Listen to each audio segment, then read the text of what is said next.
Assalamualaikum warahmatullahi wabarakatuh. Kali ini saya akan menjelaskan materi tentang sampel, populasi, dan teknik sampling. Dalam statistik, konsep ini sangat penting untuk mendapatkan informasi yang representatif dari suatu populasi yang lebih besar. Memasuki definisi populasi. Populasi mengacu pada keseluruhan kelompok orang, objek, atau peristiwa yang ingin kita pelajari atau kita ambil kesimpulan dari data mereka. Misalnya, jika kita ingin mengetahui tinggi rata-rata penduduk di suatu negara, populasi dalam hal ini adalah semua penduduk negara tersebut. Populasi dapat diklasifikasikan menjadi dua jenis, yaitu populasi finite dan populasi infinite. Populasi finite adalah populasi yang jumlah anggotanya terbatas, sebagai contoh jumlah mahasiswa di suatu sekolah atau jumlah pengunjung di suatu acara. Populasi infinite di sisi lain tidak memiliki batasan dalam jumlah anggota. Sebagai contoh, semua manusia di dunia atau semua buku yang pernah ditulis. Baik, selanjutnya kita memasuki apa itu sampel.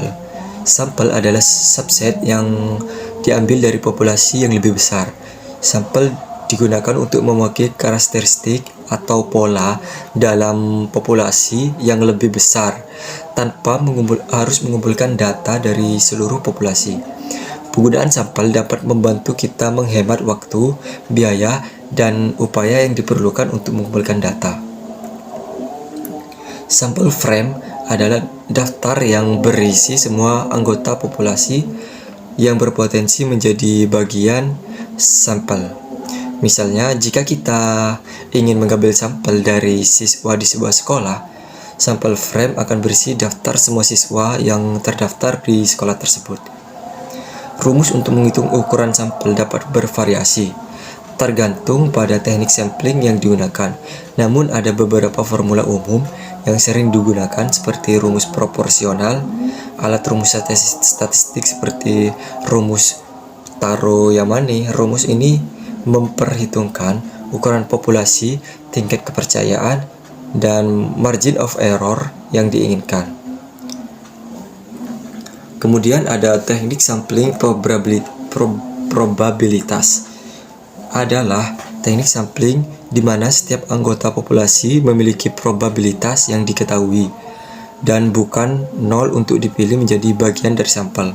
Beberapa contoh teknik sampling probabilitas termasuk random sampling sederhana, systematic sampling, stratified sampling, dan cluster sampling. Teknik ini memberikan setiap anggota populasi kesempatan yang adil untuk dipilih.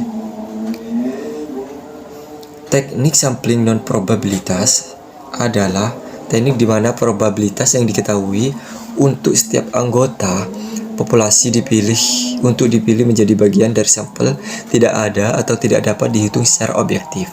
Contoh teknik sampling non-probabilitas termasuk kuota sampling dan snowball sampling. Teknik ini cenderung lebih mudah dilakukan, dapat menghasilkan sampel yang tidak representatif.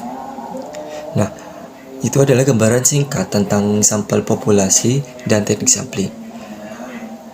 Terima kasih. Wassalamualaikum warahmatullahi wabarakatuh.